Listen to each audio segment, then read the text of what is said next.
Well, staying on with more stories from the United States, where in a clear sign of worsening US-Russia relations, the United States, in a snap move, has ordered Moscow to close its consulate in San Francisco. The two Russian annexes in New York and in Washington have been ordered shut. Russia has been asked to comply with the order in 2 days.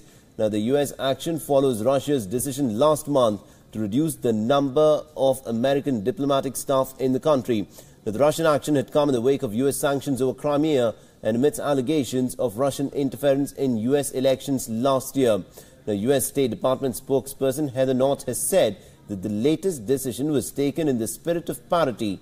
Now, she said, and I quote, "The United States hopes that having moved towards the Russian Federation's desire for parity, we can avoid further retaliatory actions by both sides," unquote.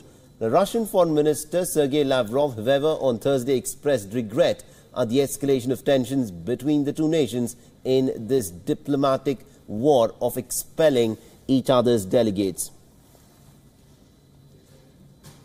Now, the United States is planning to send in more troops to deal with the Al-Qaeda and the Taliban in Afghanistan.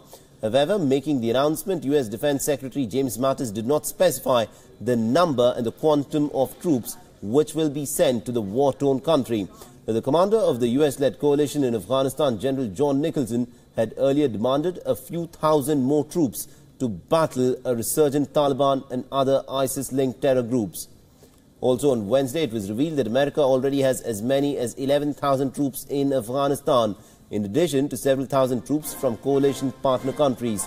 Last month, while unveiling his Afghanistan policy, U.S. President Donald Trump had revealed as to why he had had a sudden change of heart and mind and had decided to step up engagement in the region after having campaigned throughout his presidential campaign, stating that he will bring the troops back home from Afghanistan and Iraq.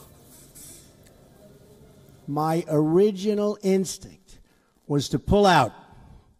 And historically, I like following my instincts.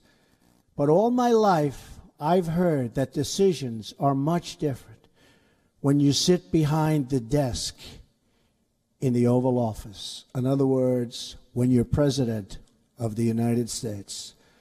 So I studied Afghanistan in great detail and from every conceivable angle.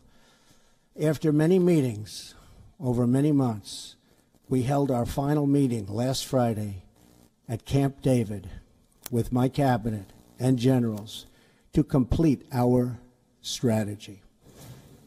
So after the new South Asia strategy, Trump has now revealed his immediate agenda for Afghanistan.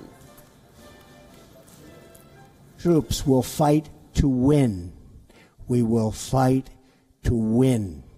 From now on, victory will have a clear definition: attacking our enemies, obliterating ISIS, crushing Al-Qaeda, preventing the Taliban from taking over Afghanistan, and stopping mass terror attacks against America before they emerge.